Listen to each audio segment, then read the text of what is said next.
विठोबा रघुमाई जय विठोबा कृष्ण हरे हरे राम कृष्ण हरे हरे जय जय राम कृष्ण हरे हरे जय जय राम कृष्ण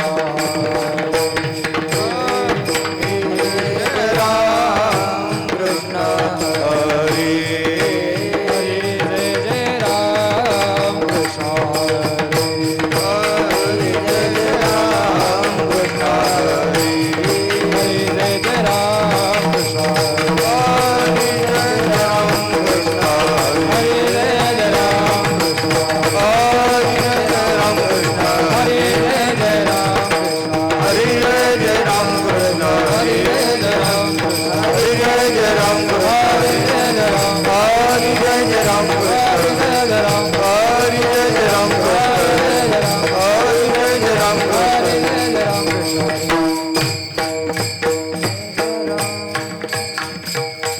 रूप पाहता रोजनी सुख झाले ओ साजनी तो हा विठ्ठल बरवा तो हा माधव बरवा तो हा माधव बरवा तो हा माधव बरवा रूप पाहता लोचनी सुख झाले ओ साजनी तो हा विठ्ठल बरवा तो हा माधव बरवा तो हा माधव बरवा तो हा माधव बरवा रूप पाहता लोचनी सुख झाले हो साजनी तो हा विठ्ठल बरवा तो हा माधव बरवा तो हा माधव बरवा तो हा माधव रूप पाहता लोचनी सुख झाले ओ साजनी तो हा विठ्ठल बरवा तो हा माधव बरवा तो हा माधव बरवा तो हा माधव बरवा बहुत सुखाची जोडी म्हणून विठ्ठली आवड तो हा विठ्ठल बरवा तो हा माधव बरवा तो हा माधव बरवा तो हा माधव बरवा बहुत सुकृताची जोडी म्हणून विठ्ठली आवडी तो हा विठ्ठल बरवा तो हा माधव बरवा तो हा माधव बरवा तो हा माधव बरवा सर्व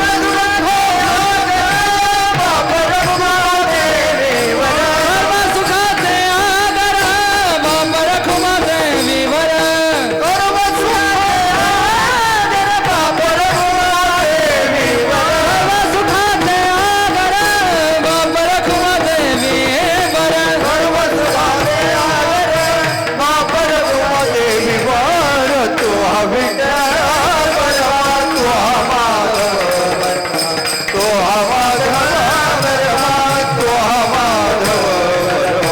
सर्व सुखाचे आगर बाप रखुमा देवीवर तो हा विठ्ठल बरवा तो हा माधव बरवा तो हा माधव बरवा तो हा माधव बरवा जय जय राम कृष्ण जय जय राम कृष्ण जय जय राम कृष्ण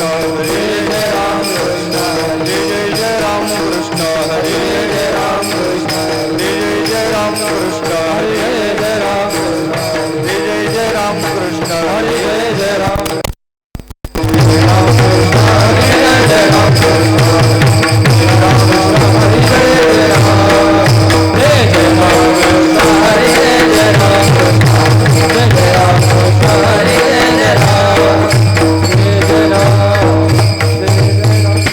गयाची द्वारी सोन्याचा पिंपळ जयाचे द्वारे सोन्याचा पिंपळ गयाची द्वारी सोन्याचा जयाचे द्वारे सोन्याचा पिंपळ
जयाची ये द्वारी सोन्याचा पिंपळ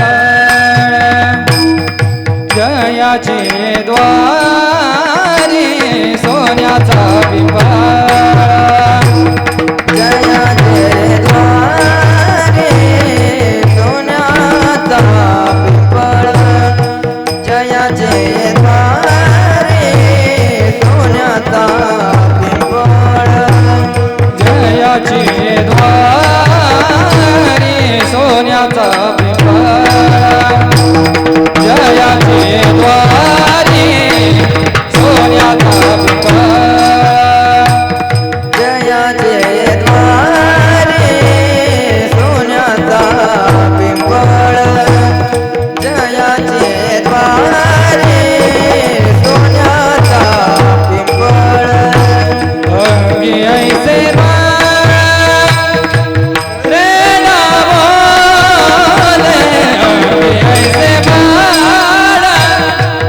रे रामोले करिल ते काय नोहे महाराज करिल ते काय नोहे महाराज अंगी ऐसे रे रामाले अंगी ऐसे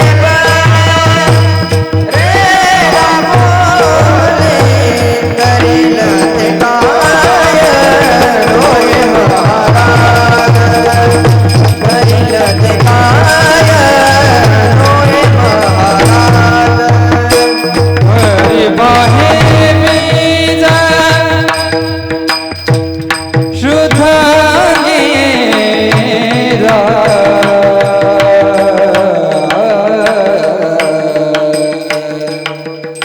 परिबाहे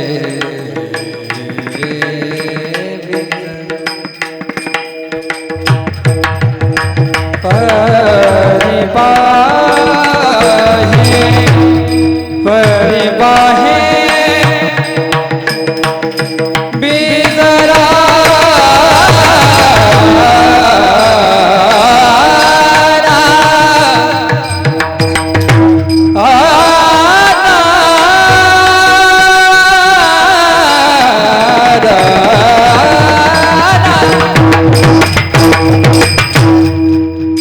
परिबाहे बीजरा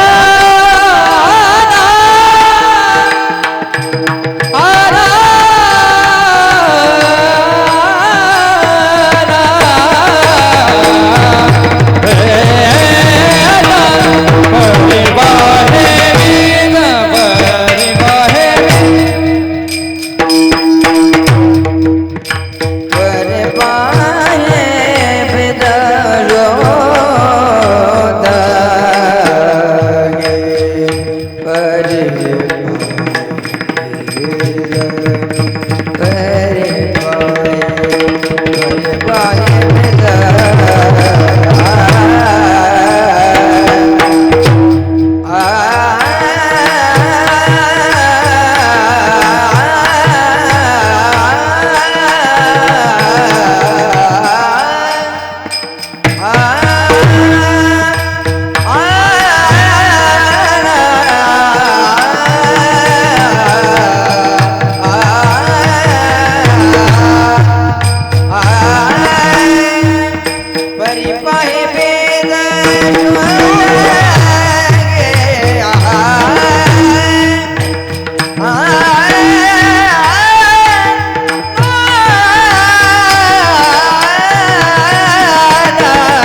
जयाचे द्वारे सोन्याचा पिंपळ अंगी ऐसे बळ रेडा बोले करील ते काय नो हे महाराज परी पाहे बीज शुद्ध अंगी जयाने घातले मुक्तीची गवांदे मिळविली मांदे वैष्णवाची करील ते काय नो हे महाराज परी पाहे बीज शुद्ध अंगी तुका म्हणे तेथे सुखा काय उने तुका म्हणे तेथे सुखा काय उने राहे समाधानी चित्ताची करील ते काय नो हे महाराज परी पाहे बीज शुद्ध अंगी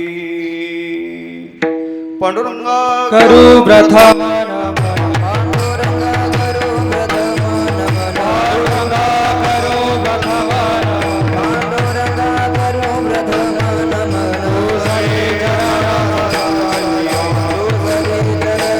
संतापे तुझे चरण संतापे जगमाने कथे जगवादाने कथे जावे जगमाने कथे जगवादाने कथे जावे बाबाजी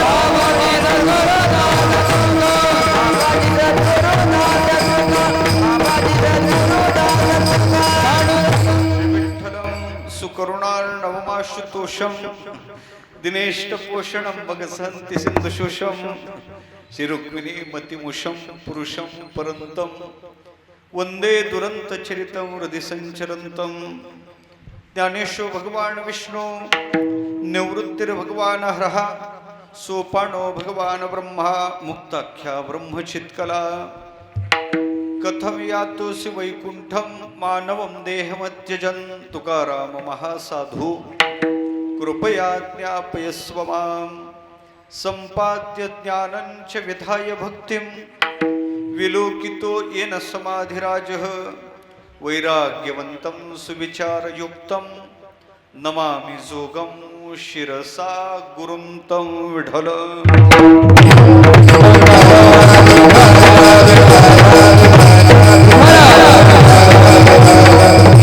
जयाची द्वारी सोन्याचा पिंपळ पहिलं चांगलं होतं जयाची द्वारी सोन्याचा पिंपळ अंगी ऐसे बळ रेडा बोले करील ते काय नो हे महाराज परी पाहे बीज शुद्धांगी प्रस्तुत प्राप्तस्थळी प्राप्त संगी कीर्तन रूपी सेवेकरिता निवडलेला अभंग वैराग्य रागरसिक जगद्गुरु तुकोबा महाराज यांचा चार चरणाचा धरणेकर याला उपदेश नावाच्या प्रकरणातला आणि भगवान ज्ञानोबाराचं यथार्थ वर्णन करणारा विठ्ठल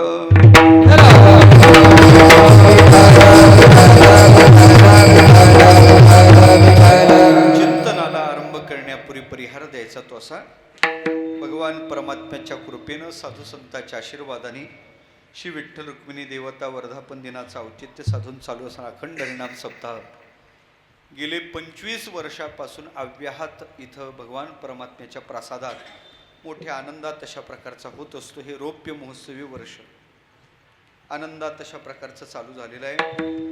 संयोजक या कार्यक्रमाचे आमचे हरिभक्तीपण आदरणीय परमार्थ स्नेही शिवलाल नाना धनकुडे असतील, श्री हनुमंतरावजी तात्या मुरकुटे असतील, संजय नाना मुरकुटे आदी करून पांडुरंग सेवा ट्रस्ट, पांडुरंग देवालय ट्रस्ट, बानेर गोड अशा प्रकारचं आयोजन आहे.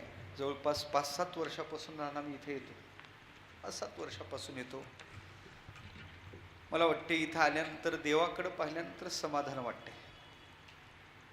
कारण देवतेची पूजा काय आहे, देवतेची साधना काय, ती देवता सांगत असते, सांगण्याची गरज नाही. ज्ञानोबा म्हणतात देवाला पाहायचं का, पूजोनी देव पाहिजे. शेताकडे जायचं का, रिकामा जाऊ नका, पेरूनी शेता जायचे. आणि आशीर्वाद पाहिजे असेल तर तोषोनी प्रसाद घ्यायचे अतिथीचा. देवाकडं पाहायचं झालं तर पूजा करून पाहावं, ती देवता प्रसन्न दिसते. पहा आज मला वाटते मूर्तीकडं पाहिल्यानंतर समाधान वाटते. हे समाधान आजचं नाही, आजचं नाही, 25 वर्षात ते असंच आहे. म्हणून गोड अशा प्रकारचं आयोजन आहे. परमात्म्याची कृपा आहे, आपल्या सर्वांचा सहकारी आहे. आमचे हरिभक्तीपरायण रवींद्रजी महाराज यांची सगळी साधक मंडळी आज इथं उपस्थित आहे. या कोळ्या काळ्या माझी लपले ज्ञानेश्वर रवींद्र शिवाजी ही सगळी मंडळी आज गोड अशा प्रकारचे ज्ञानोबा कसे असतील हो, कसे असतील? मला वाटते असेच असतील. पाहणं किती गोड अशा प्रकारचे चेहरे दिसतात. असे कोळे साधक मंडळी सगळी इथं उपस्थित आहेत. सर्वांना कोटी कोटी धन्यवाद देतो. आमचे विराज शेठ असतील, त्याचबरोबर जयेशजी, स्वप्नीलजी, निखिलजी, प्रतीकजी, शंकरजी आणि संकेतजी, सोमनाथ आदी करून सर्वांना धन्यवाद देतो. आणि मी माझ्या अभंगाकडे येतो. खऱ्या अर्थानं पाहायचं झालं तर सगळे उपस्थित आहे. आमचे पाटील साहेब लांबून आलेले आहेत. हा महिनाच आनंदाचा आहे. श्रावण महिना म्हणजे आनंदाचा महिना. श्रावण मासी हर्ष मानसी हिरवळ दाटे चोईकडे. हा महिना आल्हाददायक महिना आहे. परमार्थाची उर्मी दाटून येणारा महिना आहे. या महिन्याची एक अमावस्या येते. महिन्याच्या आधी अमावस्या असते. काय नाव आहे त्या अमावस्येचं? महिन्याच्या आधी एक अमावस्या असते. हा हो, तुम्ही सावधतेनं उत्तर दिलेलं आहे, मला आलं लक्षात. पण आपल्याला सगळ्यांना माहित आहे तिचं नाव काय. ती नावानं बदनाम झालेली आहे. तिला कोणती अमावस्या म्हणतो आपण? गटार अमावस्या, गटारी अमावस्या. का म्हणतो माहित आहे तुम्हाला? त्या अमावस्येपासून गटारातले बाहेर येऊन 1 महिना नीट वागतात म्हणून. ती गटारी अमावस्या. या महिन्यात सगळे देवा परमार्थाची उर्मी दाटून आलेली असते. सगळे परमार्थ कर्तव्य दिसतात. मंदिरात सगळेजण दिसतात. आलं का लक्षात? असा हा महिना आहे. या महिन्यात सगळे आनंदित असतात. देव आणि भक्त या दोघांचाही अवतार या महिन्यात होतो. निसर्ग सुद्धा त्या अवताराच्या स्वागतासाठी सज्ज होतो. ही पूर्ण वनराई हिरवी शालू पांघरून परमात्म्याच्या अवताराचा स्वागत करते. मला वाटते जसा देवाचा अवतार या महिन्यात आहे तसा भगवान ज्ञानोबाराचा अवतार आहे. अभंग का निवडला त्याच्या पाठीमागची भूमिका असते. ज्ञानोबाराचा अवतार याच महिन्यात झालेला आहे. आणि या वर्षी ज्ञानोबाराच्या अवताराला 750 वर्ष पूर्ण होतात. किती? म्हणजे ज्ञानोबाराचा दशामृत महोत्सवी अवतार महोत्सव या वर्षी 750 वर्ष ज्ञानोबाराच्या अवताराला होतात या वर्षी. संबंध भारतभर अवताराचा आनंद आहे. देवाचा अवतार आहे, संताचा अवतार आहे. मी जन्म म्हणणार नाही. जन्म तुमचा आमचा. संतांचा देवाचा अवतार असतो. देवा जन्मात आणि अवतारात फरक आहे. काय फरक आहे? जन्म कोणाचा, जन्म कशासाठी याचा विचार करायचा झाला तर जन्म तुमचा आमचा जीवाचा. आणि कशासाठी? सरळ उत्तर देतो, उचापात्यासाठी. दुसरं काही आपल्या जन्मानं फायदा काय जगाचा? काही फायदा नाही. आपला जन्म उचापात्यासाठी, मागचं कर्म उरलं ते भोगण्यासाठी इथे यावं लागलं. ज्ञानोबा म्हणतात, आगा कर्मे जै उरावे तैती सुखदुःखी फळावे आणि तया ते भोगावया यावे देहा एका. त्याला जन्म म्हणतात. देव कधी जन्माला येत नाही, साधू कधी जन्माला येत. देवाचाही अवतार आहे आणि संताचाही अवतार. काय फरक आहे? जन्म काय? नामरूपाला आपण आलो का आपला जन्म झाला. प्रकृतीनं आपल्याला नावरूप दिला का आपला जन्म झाला. प्रकृती देवाला नावरूप देऊ शकत नाही आणि प्रकृती साधूला नावरूप देऊ शकत नाही. मग प्रकृतीत संत येत नाही, प्रकृतीत देव कधी येत नाही. पटवून देतो मी तुम्हाला. ज्ञानोबा बोलतात, सृष्टीच्या होना नरचे सर्व संहार नवेचे अथिनाथी दोहीचे पंचत्वा. जसा देव जन्माला येत नाही तसे संतही जन्माला येत नाही. यांचा जन्म नाही, त्यांचा अवतार आहे. मनोनी जन्मक्षया अतीत जे धनंजया जे झाले ज्ञाना इया अनुसरुनी. या ज्ञानाचा आश्रय करून ते संत मायबाप जन्म मरणाच्या अतीत झाले म्हणून देवा त्यांचा अवतार आहे. अवतार हा स्वतंत्र असतो. अवतार जगत कल्याणासाठी असतो. देवही अवताराला येतो आणि संतही अवताराला येतात. फरक कुठे आहे? फरक आहे ना. देवाचा अवतार कोणासाठी? एक तर चांगल्यासाठी नाही तर वाईटासाठी. देव चांगल्यासाठी येतो नाही तर वाईटासाठी. संत कोणासाठी आले अवताराला? मला वाटते तुमच्या आमच्यासाठी आले. तुमच्या आमच्यासाठी म्हणजे तुमच्या आमच्यासाठी याचा अर्थ असा आहे, म्हणाव तेवढा चांगला नाही आणि म्हणाव तेवढा वाईट नाही. आपण चांगले आहे का वाईट आहे? काय मत आहे आपलं? आपण चांगले आहे का वाईट आहे? मला नाही वाटत देवा आपण म्हणाव तेवढे चांगले आहोत. आणि मला असं वाटते का आपण म्हणाव तेवढे वाईटही नाही. पटवून देतो मी तुम्हाला. इतक्या रात्री आपण कीर्तनाला आलो. कीर्तनाला कोणती लोक येतात? चांगली का वाईट? सरळ उत्तर आहे चांगली. पण कीर्तन झाल्यावर आपली फाटकी ठेवून दुसऱ्याची चांगली घालून जाणं याला कुणी चांगुलपणा म्हणणार नाही. आळंदी, पंढरी, देहू, पैठण, त्र्यंबकेश्वर वारीला जातो. वारी करणं चांगलं का वाईट? चांगलं. पण वय नाही झालं तरी अर्ध तिकीट काढून जाणारे आहेत. याचा अर्थ असा आहे आपण चांगले नाही आणि आपण वाईट नाही, याच्यासाठी साधूचा अवतार आहे. विठ्ठल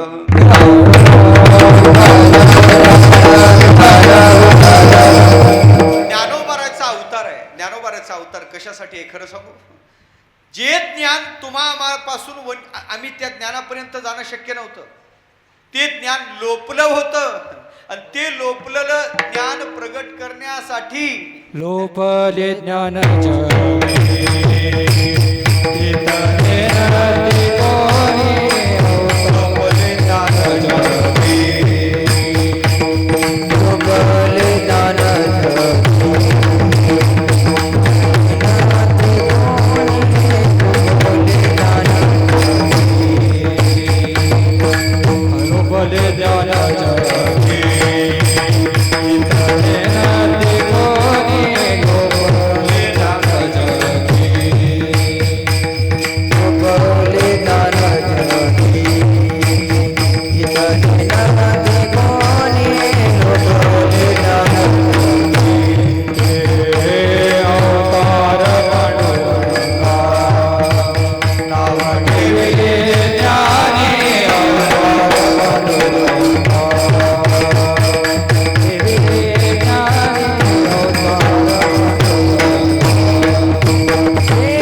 लक्षात आलं हे ज्ञान लोपलं आणि जगाला ज्ञान भेटल्याशिवाय जगाचं कल्याण होणं शक्य नाही.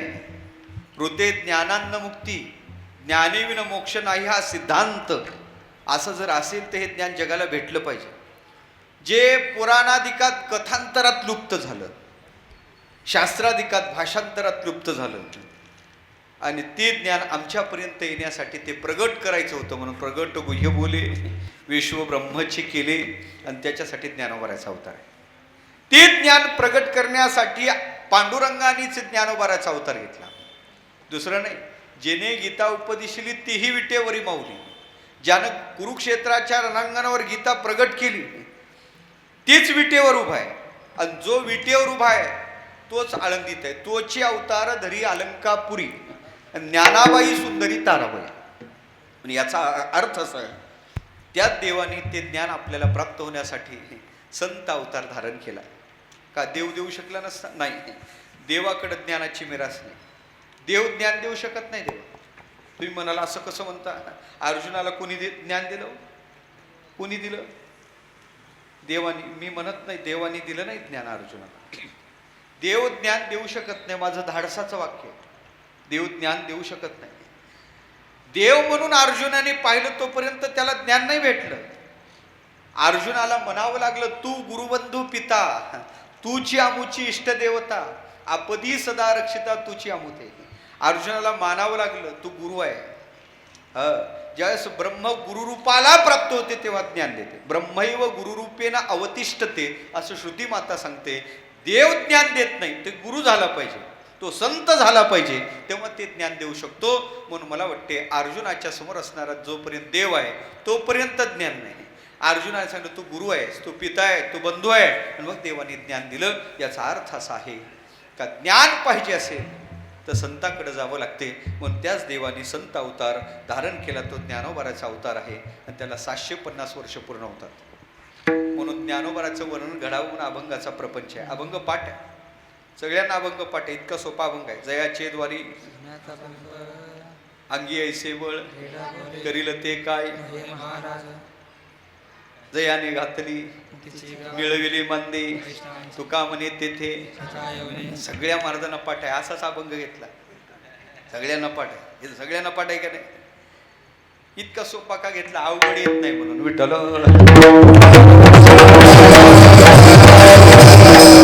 अभंग सोपा आहे. या अभंगात तुकोबारा ज्ञानोबाराचं वर्णन करतात. तुकोबारा कोणाचं वर्णन करतात?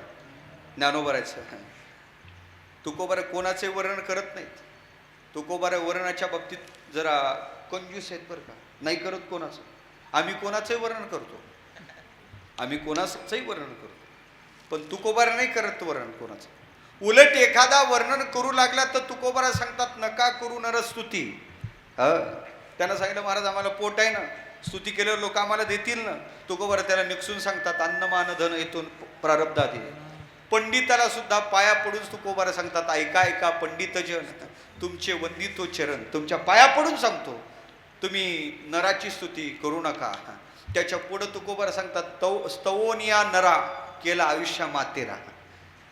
व्यक्तीचं वर्णन करून आपल्या जीवनाचं मातेर करू नका ते म्हणणारे तुकोबारा. तुकोबारा कोणाचंच वर्णन करत नाहीत, देवा करत नाहीत तुकोबारा वर्णन. त्याच्या पुढं सांगतो तुम्हाला. एखाद्या देव जरी तुकोबारांना म्हणू लागला हे साधू आहेत, मनाने यांना साधू नाही म्हणत तुकोबारा. एकदा पंढरपूरचा प्रसंग आहे. तुकोबारा देवाच्या समोर गेलेले आहेत. तुकोबारांनी देवाचं दर्शन घेतलं आणि दर्शन घेतल्यानंतर पुढे एक व्यक्ती आलेले आहेत. भरपूर लवाजमा, भरपूर शिष्यमांदियाळी, भरपूर मठ आश्रम त्यांचे आहेत. आणि तुकोबारला देवाने सांगितलं तुकोबारा बरं झालं तुम्ही नेहमी म्हणता मला संतांची भेट दे, संत साधूचे दर्शन दे, तुझं वरी ज्याचे मन दर्शन दे तयाचे संत संग देई सदा. तुम्ही मागता ना तुकोबारा. हे आता तुमच्या पुढे गेलेत ना, हे मोठे साधू आहेत, मोठे संत आहेत. तुकोबाराने त्याच्याकडे पाहिलं, तुकोबारा गप्प राहील. आता मोठ्याला डायरेक्ट कसं खोडायचं. पुन्हा देवानी सांगितलं तुकोबारा आहे ते मोठे संत आहे, तुम्ही त्यांना संत म्हणा. तरी तुकोबारा देवाचं ऐकायचे न ऐकल्यासारखं करायचे, पण त्याला संत म्हणून मुखातून शब्द काढायचे. पुन्हा देवानी सांगितलं तुकोबारा अहो मी तुम्हाला सांगतो ते मोठे साधू आहेत, भरपूर त्यांचे शिष्य आहेत, म्हणाल तुम्ही त्यांना संत. तरी तुकोबारा संत अहो म्हणे माहित आहे तुम्हाला सगळ्या गाड्याचा ताफा त्यांचा आहे, ते मोठे साधू आहेत तुम्ही त्यांना संत म्हणा. तरी तुकोबारा संत म्हणत नाहीत.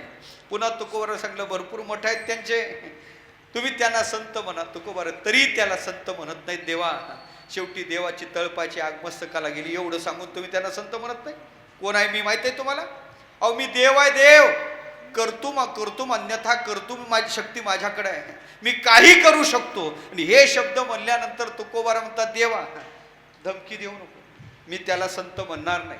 तुला माझं काय करायचं ते खुशाल कर. आपण म्हणत नाही का तू याच्यानं काय होते ते करून घे. अशीच तुकोबाराची देवाला भाषा आहे. तुकोबारा म्हणतात करीशी ते देवा करी माझे सुखे, परिमी त्याशी मुखे न म्हणे संत. म्हणे का म्हणणार नाही तुम्ही त्याला संत. काय करायचं ते तुम्ही माझं खुशाल करा, पण मी त्याला संत म्हणणार नाही. म्हणे का. त्याचं उत्तर तुकोबारा देतात जया राज्यद्रव्य करणे उपार्जना आणि वशदंभ माना इच्छे झाले. ज्याला राज्य द्रव्य हे पाहिजे असेल आणि दंभमानाला जो वश झाला मी त्याला संत नाही म्हणणार. ते तुकोबारा आहे, कोणाचं वर्णन न करणारे, देवानी सांगितलं तरी वर्णनात प्रवृत्त न होणारे तुकोबारा आहे. आज ज्ञानोबाराचं स्वयंप्रेरणेनं वर्णन करतात. विठ्ठल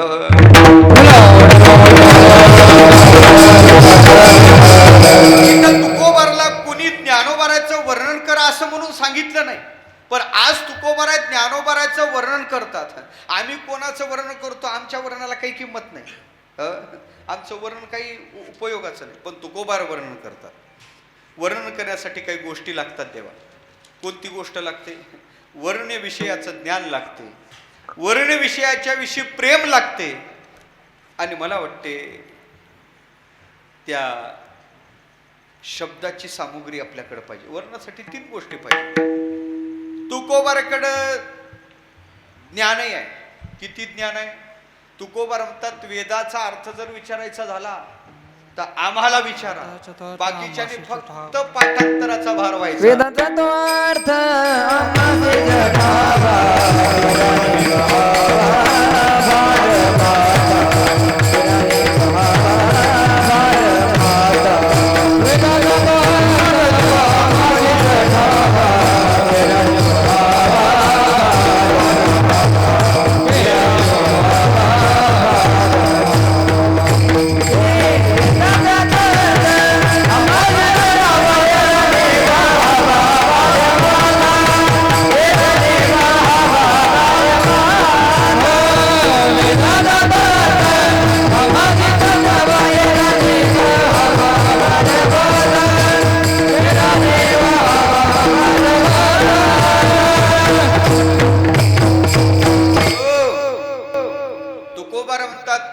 शब्दाचा अर्थ आम्हाला माहिती आहे, बाकीनं पाठांतराचं रिकामं भार वाहत व्हावं.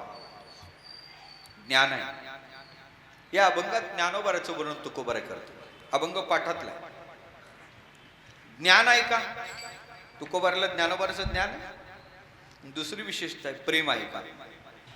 तुम्हाला दोन्ही गोष्टी पटवून देतो. दुसरीकडे जातच नाही, अभंगातच पहा. या अभंगाचा विचार करायचा झाला तर देवा, या अभंगात कोणतंही कालदर्शक क्रियापद नाही. अभंगाची विशेषता आहे का?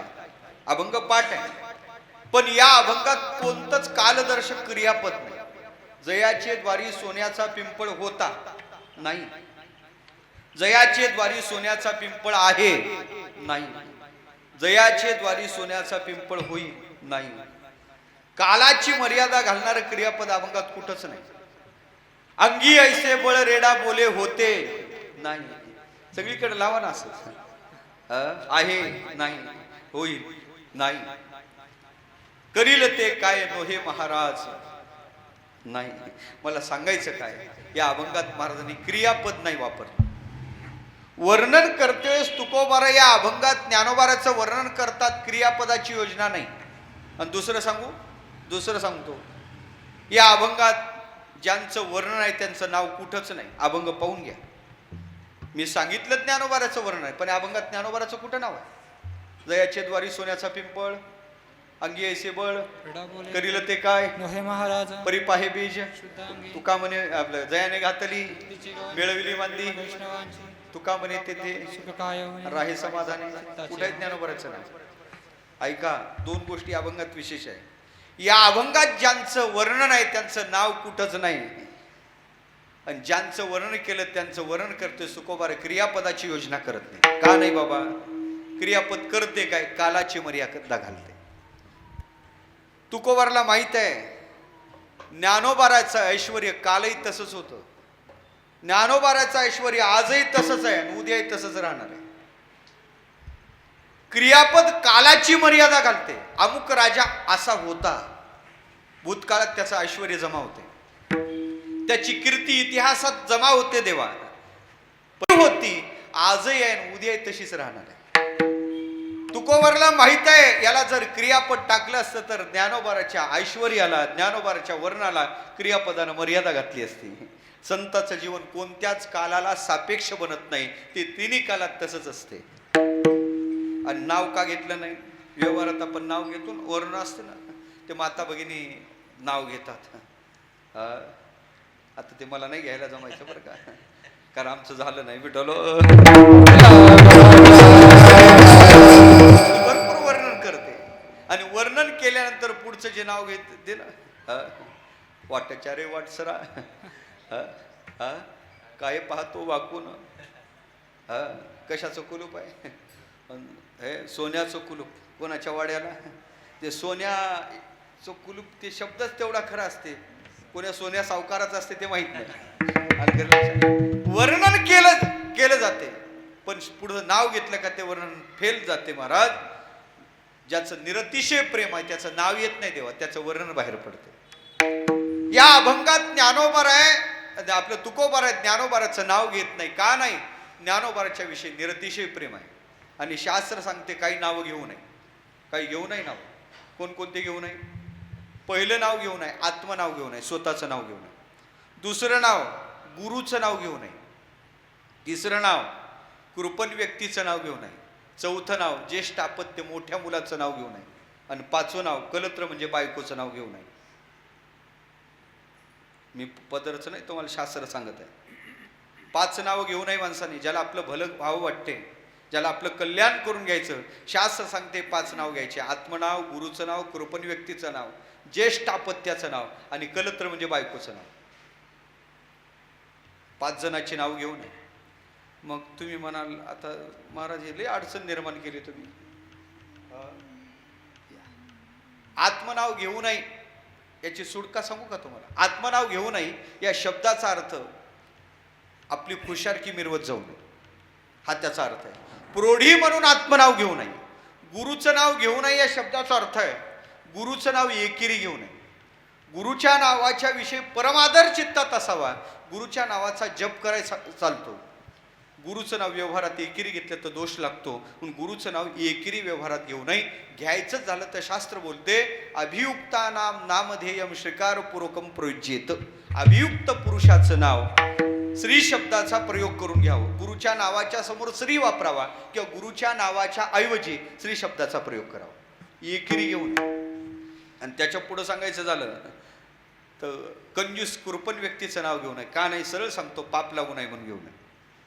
आणि त्याच्या पुढे आहे कलत्र, म्हणजे मुलाचं नाव, आपलं बायकोचं, आपलं ज्येष्ठापत्य. ज्येष्ठापत्य म्हणजे मोठा मुलगा.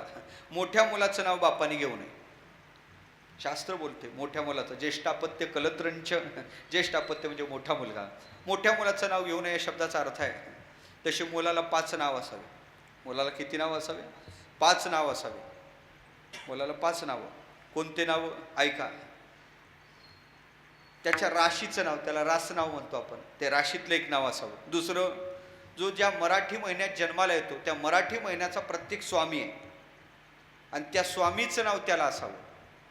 मराठी महिन्याला स्वामी आहे. मराठी महिने आहेत ना आपल्याकडं, जानेवारी, फेब्रुवारी, मार्च, एप्रिल, मे, जून, जुलै, ऑगस्ट. बरोबर आहे? नाही मग हे संस्काराचा फायदा आहे. नाही तर काही जण होच म्हणतात. लक्षात. आपल्याकडं मराठी महिने आहेत चैत्र, वैशाख, ज्येष्ठ, आषाढ, श्रावण, भाद्रपद, अश्विन, कार्तिक, मार्गशीर्ष, पौष, माघ, फाल्गुन. अलग लक्षात. या मराठी महिन्याला स्वामी आहे. ज्या मराठी महिन्यात त्याचा जन्म होतो त्याचं नाव त्याला असावं. तसं मुलाच्या नावाच्या बाबतीत सांगितलंय मुलाचं नाव समाक्षरी असावं आणि मुलीचं नाव विषमाक्षरी असावं. नामशास्त्र स्वतंत्र आहे. मग काय म्हणतील केशव, माधव विषमाक्षर आहेत, चालतात का? सिद्ध नाव असतील तर चालतील देवतेचे, नाही तर एखाद्या हिरोचं म्हणलं तर जमायचं नाही. अलग लक्षात. मुलाचं नाव समाक्षरी असावं आणि मुलीचं नाव नेहमी विषमाक्षरी असावं. मुलीचं नाव विषमाक्षरी. मग कधी राधा, राई समाक्षरी आहेत, चालतात का? सिद्ध नाव आहेत, काही हरकत नाही, पण बाकीचे जमणार नाही. शास्त्र ते नामशास्त्र असं सांगते आपल्याला का अशी नाव कोणते वर्ण असावे ते स्वतंत्र चिंतनाचा विषय माझ्याकडे घड्याळ मर्यादित आहे, तिकडं जात नाही. मुलाचं नाव घेऊ नये याचा अर्थ मुलाला 5 नाव असावे. मुलाचं एक रूढ नाव बापानी रूढ नाव असावं, एक त्याच्या राशीतलं नाव असावं, एक त्या महिन्यात जन्माला होतं त्या महिन्याच्या स्वामीचं नाव असावं, बापानी त्याला एक नाव ठेवावं. मला वाटतं हे 4 नावं झाले. आणि 5वं नाव त्याला टोपण नाव असावं, बाळ्या, पिंट्या, बबड्या. बापानी त्याच्या रूढ नावाचा उल्लेख करण्याऐवजी त्याच्या टोपण नावाचा उल्लेख करत जावा. का करत जावा याच्यासाठी पुराण एक स्वतंत्र कथा आहे. आता ते सांगून काय माझा सध्या चिंतनाचा तो विषय नाही, तो काही वेळ घेत नाही मी. पण खऱ्या अर्थानं मुलाचं नाव घेऊ नये याचा अर्थ रूढ नाव घेऊ नये, त्याचं टोपण नावाचा उल्लेख करत जावा. आणि शेवटचं सांगितलं कलत्र म्हणजे बायकोचं नाव घेऊ नये. बायकोचं नाव घेऊ नये. आपलं कल्याण वाटते तर बायकोचं नाव घेऊ नये. आणि ते का घेऊ नये ते काही मी कीर्तनात सांगणार नाही. तुम्ही म्हणाल महाराज ते 4 नसते सांगितले तरी बरं झालं असतं, फक्त ते तिचं का घेऊ नये तेवढं सांगू का? तुम्ही म्हणत असाल तर सांगू. ऐका, घेऊ नये महाराज. सांगू का महाराज? सांगू. आणखी तर झालं नाही राव तुमचं, पुढची तयारी करता. ऐका, बायकोचं नाव घेऊ नये. घेऊ नये. एका गावात असं सांगितलं हे 5 नाव घेऊ नये. 4 का घेऊ नये सांगतो, 5वं का घेऊ नये ते सांगत नाही. ऐकायचं या आळंदीला कीर्तन झालं म्हणे महाराजाला कुठं जायचं? आळंदीला. कुठून जायचं? म्हणे अमुक गावातून जायचं, फाट्याहून जायचं. म्हणे महाराजांना मी सोडतो. त्यानं गाडी काढली, मला गाडीत बसवलं, गाडी अर्ध्यात का आणली. त्यानं गाडी बंद केली. म्हणजे काय रे बाबा पेट्रोल संपलं? म्हणजे नाही, खाली तर उतरा. बिघाड झाली काही इंजिनमध्ये, खाली तर उतरा. मी खाली उतरलो. मग त्यानं विचारलं म्हणे महाराज ते तिचं नाव का घेऊ नये ते तुम्ही कीर्तनात सांगितलं नाही, ते सांगता का? ते म्हणलं मी तुला ते इथं सांगणार नाही. ते म्हणे तुम्हालाही मी पुढं सोडणार नाही. आज मला काय ती अडचण नाही, त्याच्यामुळे ते काय मी आज सांगणार. सांगूच का? राहू द्या ना, बी सिक्रेट राहू द्या ना काही. ऐका, बायकोचं नाव घेऊ नये. ऐका, घेऊ नये या शब्दाचा अर्थ आहे तिच्या ताब्यात जाऊ नये. विठ्ठल.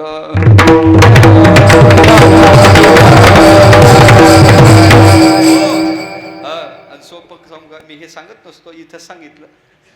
तसे 3 कारण आहेत त्याला का घेऊ नये. त्यातलं एक कारण सांगितलं, 2 नाही सांगत कीर्तन. या आळंदीला मग सांगतो. आलं लक्षात? बाकीच्या एवढंच लक्षात राहील. आणि खरंच एकदा आला आळंदीपर्यंत काय सांगायचं. म्हणून मग घ्यावं कोणाचं? गुरुचं नाव. तुकोबाराच्या अंतकरात ज्ञानोबाराच्या विषयी भाव काय? ज्ञानदेव गुरु, ज्ञानदेव तारू. ज्ञानोबारा माझे गुरु आहे ही भावना तुकोबाराच्या चित्तात आहे.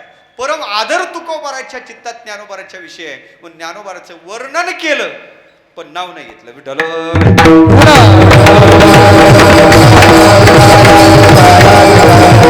तुकोबारा या अभंगात नावही घेत नाहीत आणि क्रियापद वापरत नाहीत. का? ज्ञानोबाराचं ऐश्वर्य असंच अखंड आहे बाबा, म्हणून त्यांचं क्रियापद नाही, नाव नाही. प्रेम, निरतिशय प्रेम ज्ञानोबाराच्या विषयी. प्रसंग असा या अभंगाचा.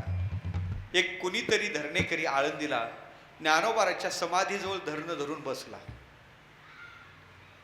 21 दिवस आजान वृक्षाची पानं भक्षण करून अनुष्ठान केलं तर त्याला ज्ञान प्राप्त होते असं चिंतन आहे. अजान वृक्षाची पाने जाण भक्षोनी करील अनुष्ठान त्याशी प्राप्त होईल ज्ञान. इथं संशय नाही. अलक्षात? त्याला ज्ञान प्राप्त होईल यात कोणत्याही प्रकारचा संशय नाही. नाथ महाराजांचा अभंग आहे. अलक्षात? अनुष्ठान बसलं. ज्ञानोबारा प्रसन्न झाले, दर्शन दिलं.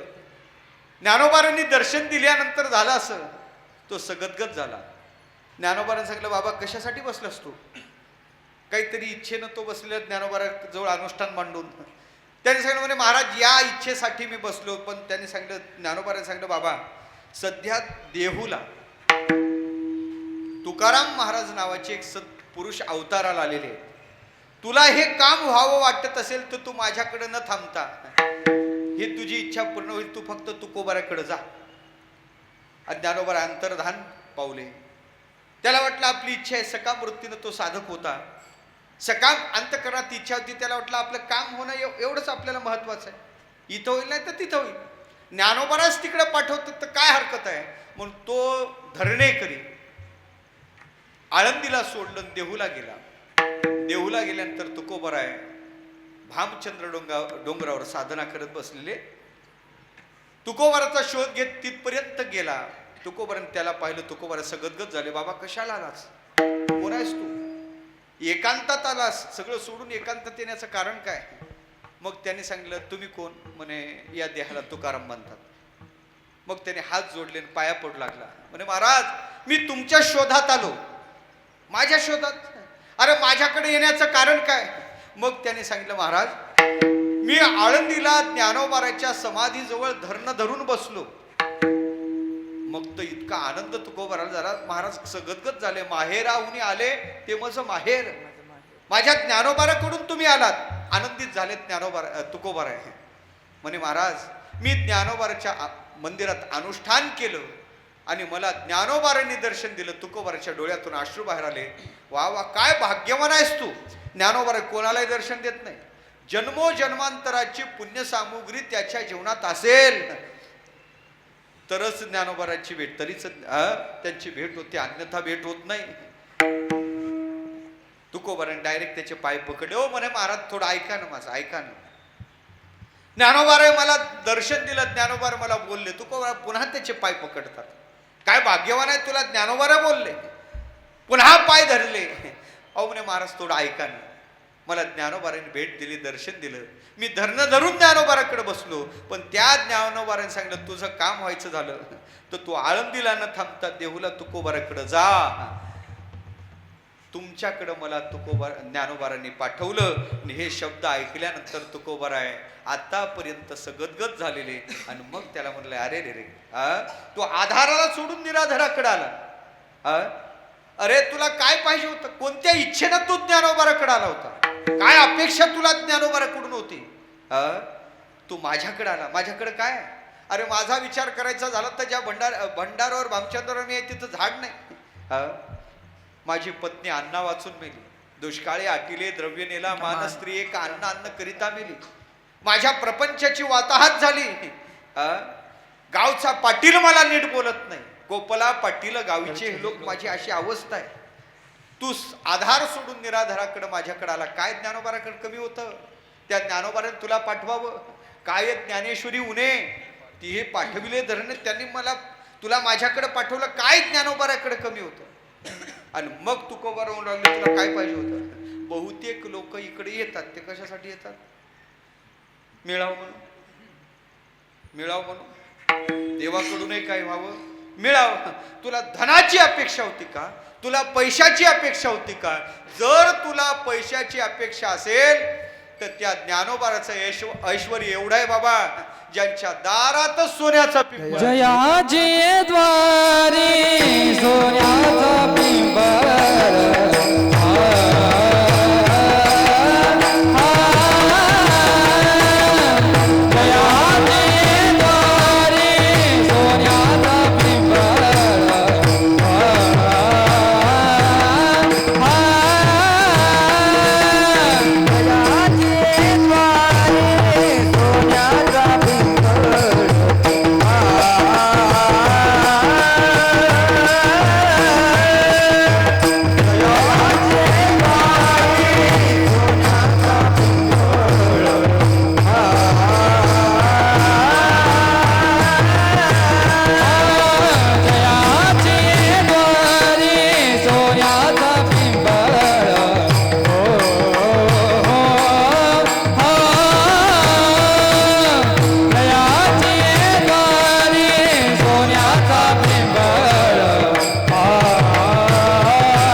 तुला धनाची अपेक्षा असेल तर माझ्याकडे काय बाबा, माझी अवस्था प्रपंचाची वाताहत झाली. त्या ज्ञानोबाराचं ऐश्वर्य असाय, ज्यांच्या दारातलं वैभव सांगतात महाराज. दारात काय? सोन्याचा पिंपळ. तुम्ही म्हणाल महाराज हे कोणाला सांगत आहे तुम्ही? आम्हाला दयाचे द्वारी. आम्ही आळंदीला गेलो नाही, आम्ही पिंपळ पाहिला नाही. पिंपळ पाहिला ना का नाही? कसं आहे हो? कसं आहे पिंपळ? हा सोन्याचं आहे. मग महाराज साधा युक्तिवाद आहे. सोन्याचा जर पिंपळ असता तर तिथं काय इतका मोकळा ठेवला असता का? किती सिक्युरिटी असते बरं. आता काय सत्ययुग चालू नाही महाराज? सत्ययुग चालू नाही. एवढे दर्शनार्थी तिथं जातात. लोकांनी आसाव म्हणून तरी पान, खाली पडलेली काडी तरी उचलून. आतापर्यंत पिंपळ राहिला नसता महाराज. आजही दारात तो पिंपळ आहे. आम्ही पाहतो तो कसा आहे. आमच्या गावचा पिंपळ आहे तसंच तिथं पिंपळ आहे. तुम्ही काय म्हणता? सोन्याचा पिंपळ आहे. काय म्हणता तुम्ही? सोन्याचा पिंपळ आहे. महाराज आम्हाला पटत नाही. सोन्याचं पिंपळ असतं तर पहिलं उत्तर आहे माझं, सोन्याचा म्हणजे सोन्याचाच आहे. सोन्याचा म्हणजे तुकोबाराने वर्णन केलं, सोन्याचा म्हणजे सोन्याचाच आहे. मग आम्हाला तर प्रतीती येत नाही. प्रतीती येण्यासाठी ती अनुभूती तेवढी आमची योग्यता बनवली पाहिजे, एक. आणि दुसरं उत्तर सांगतो, सोन्याचा याचं परीक्षण साधं करा. सगळ्या धातूत स्वर्ण जड धातू, जाड्यत्व त्याच्या ठिकाणी आहे. गावच्या पिंपळाचं पान तोडा आणि आळंदीच्या पिंपळाचं पान तोडा, बादलीभर पाणी घ्या, त्यात ते दोन्ही पानं टाका. एका महात्म्याने सांगितलेला प्रयोग सांगतो तुम्हाला. आळंदीच्या पिंपळाचं पान वर तरंगत नाही, एरवी पान तरंगते, ते खाली जाईल. जाड्यत्व त्याच्या ठिकाणी आहे. आणि सोन्याचा पिंपळ या शब्दाचा अर्थ आहे, हा पिंपळ जो आहे तो पिंपळ साधा नाही. पिंपळ म्हणजे प्रत्यक्ष लक्ष्मी माता आहेत. पिंपळ म्हणजे प्रत्यक्ष लक्ष्मी माता आहेत. जिथं जिथं भगवान परमात्मा ब्रह्मचारी आहेत तिथं लक्ष्मी सोबत आहे. कारण चंद्र तेथे चंद्रिका, शंभू तेथे अंबिका, संत तेथे विवेका, किंवा लक्ष्मी स्थिरावली मुकुंदी जैसी. भगवान शंकर आहे ना, पार्वती माता सोबतच आहे, सोडून राहत नाही. तसं विष्णूला सोडून लक्ष्मी माता कुठंच राहत नाही. लक्ष्मी स्थिरावली मुकुंदी जैसी. मग देवानी जिथं जिथं ब्रह्मचारी रूप धारण, आता सोपं सांगू का तुम्हाला, हनुमंतराय कोणाचा अवतार आहेत? तुका म्हणे रुद्रा.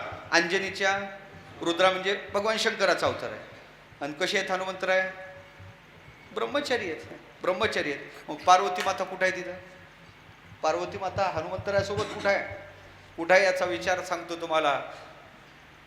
हनुमंतराय ब्रह्मचारी आहे, हनुमंतरायाची शेपटी म्हणजे पार्वती माता आहे. हनुमंतरायाची शेपटी पार्वती माता आहे. आता ते घड्याळ पुढे गेले नाही तर कथा सांगितली असती. ते लंका जी आहे ना, लंका, सोन्याची लंका, ती सोन्याची लंका कुबेराने, त्याचे गुरुजी कोण? भगवान शंकर, त्यांना दान दिली.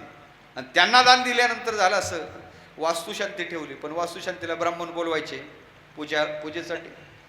म्हणजे कोण आहे? रावण महाराजालाच बोलवण्यात आलं. आणि त्यांनी वास्तुशांती ते श्लोक असे शुद्ध म्हणले. यजमान खुश झाले, म्हणे भरपूर ब्राह्मण पाहिले पण ब्राह्मण बुवा इतकं शुद्ध मंत्र म्हणणारे पाहिले नाही. पूजा अशी झाली, प्रसन्न झालो, मागा काय मागायची ते दक्षिणा मागा. पार्वती माता तेवढ्यात आरती आणायला आत गेलेल्या. दक्षिणा मागा म्हणल्यानंतर ब्राह्मण म्हणू लागले, लोक असेच म्हणतात पण देत नाहीत ना. म्हणे तुम्ही आपल्याला तर मागून पहा, आपलं काय मन पाहिलं तुम्ही? मागून पहा म्हणल्यानंतर म्हणे मग एक करा, पहिले वचन द्या. वचन दिलं, मागाल ते देतो. म्हणे एक करा, ज्या घराची वास्तुशांती केली त्याचा 7-12 नावे करून द्या. तेव्हा पासून एक मन पडली, दिली वसरीन हातपाय पसरी. अलग लक्षात. मला सांगायचं काय झालं, लगेच ते देऊन मोकळे झाले बाबा. स्मशानेश्वा क्रीडा, स्मशानात जायला निघले. पार्वती माता तिकून आली, म्हणे अहो आरती झाली, आता आपण इथं नाही. म्हणे नाही पार्वती, आपल्याला घरी जायचं. म्हणे घर नाही का आपलं? आपलंच घर आहे ना. म्हणे नाही, ते दिलं दान. म्हणे कोणाला दिलं? मग सगळा वृत्तांत पार्वती मातेला लक्षात आला. काय का आपल्या पतीला फसून यानं घेतलं. आणि फसून घेतल्यावर ते म्हणे मला नाही पचू देत ना, माझं घेतलं ना. ते जास्त असते म्हणे मन त्यांचं, तुलाही पचू देणार नाही. मग भगवान हनुमंतराने ब्रह्मचारी वेश धारण केला. आणि मग पार्वती माता, लंका हनुमंताने जाळलीच नाही, लंका शेपटीनं जाळली. जाळीलेली लंका धन्य धन्य म्हणे तुका. पण शेपटीनं का जाळली? पार्वतीनं पचू दिली नाही म्हणे. अलग लक्षात. भगवान शंकर आहेत तिथं पार्वती माता आहे. तसं भगवान विष्णू आहे. बद्रीनाथला तुम्ही जाता तिथं नारायण भगवान आहे, साधनेला बसले. पार्वती माता आपलं लक्ष्मी माता कुठं आहे? तिथं नारायण सोबत लक्ष्मी आहे. कुठं आहे? तो बोरीचा वृक्ष जो आहे, तो बोरीचा वृक्ष सावली धरून तिथं उभा जो आहे, तो बद्री वृक्ष जो आहे ते प्रत्यक्ष लक्ष्मी माता आहे. भगवान विष्णूनं वामन अवतार धारण केला. बटू वामन ब्रह्मचारी आहे. लक्ष्मी कुठं आहे? तिथं लक्ष्मी माता कुठं आहे जर विचार आलं तर हातात असणारं छत्र म्हणजे लक्ष्मी माता आहे.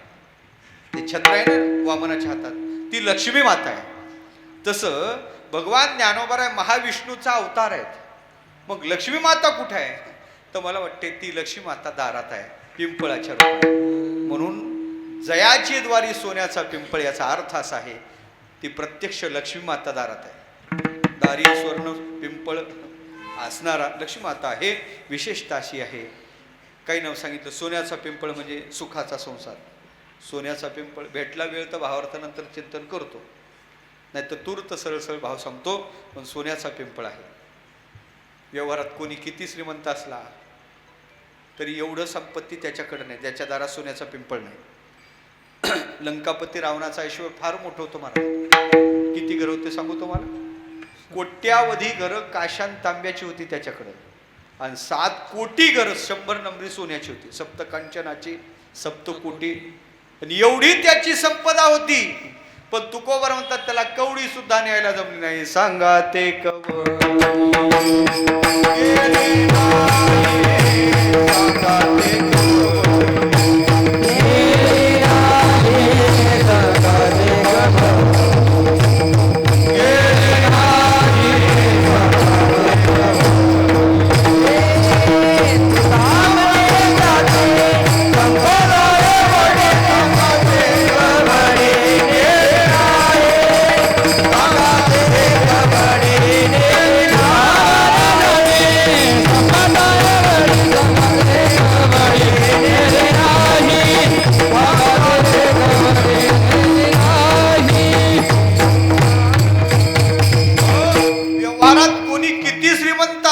रावणा इतका श्रीमंत नाही. 7 कोटी घरं सोन्याची आहेत. 7 कोटी कशाला म्हणतात? 7 कोटी घराची संख्या. तुकोपर्यंत जशाला तशी सांगतो. तिथं जाऊन आले तुकोबर आहे, प्रमाण आहे त्याला. तुकोबर तिथं जाऊन आले, लंकेतलं वर्ण केलं. सांगतो संख्या जैसी तैसी, जशी आहे तशी, लावून नाही सांगत. तेल मीठ नाही, चटणी मीठ नाही, तर जशी आहे तशी. कोटी घरे जेथे काशानी तांब्याची, शुद्ध कांचनाची 7 कोटी, एवढं त्याचं ऐश्वर आहे. पण त्याच्या दारात सोन्याचा पिंपळ नाही. रावणापेक्षाही ज्ञानोबाचं ऐश्वर अधिक आहे. कशावर म्हणता तुम्ही? रावणाची घरं सोन्याची आणि ज्ञानोबाच्या दारात सोन्याचा पिंपळ आहे. म्हणजे काय? रावणाचंही ऐश्वर आहे पण ते अचेतन आहे, निर्जीव आहे. घर आपोआप वाढत नाही. पण पिंपळ आज एवढा आहे तो उद्या एवढा होतो. याचा अर्थ असा आहे, ज्ञानोबाच्या दारातलं ऐश्वर सचेत आहे, सजीव आहे, आणि रावणाचं ऐश्वर निर्जीव आहे. म्हणून रावणापेक्षा सुद्धा ज्ञानोबाचं ऐश्वर सरस आहे. विठ्ठल ज्ञानोबाच्या दारात सोन्याचा पिंपळ आहे. जयाची द्वारी. तुला काय पाहिजे होतं? सोनं पाहिजे होतं? अरे ज्यांच्या दारात सोन्याचा पिंपळ आहे. दुसरी गोष्ट सांगतात महाराज, तुला बळ पाहिजे होतं का? सामर्थ्य पाहिजे होतं? ज्ञान पाहिजे होतं? त्यांच्याकडे एवढं ज्ञान आहे, त्यांनी रेड्याला बोलवलं. अंगी ऐसे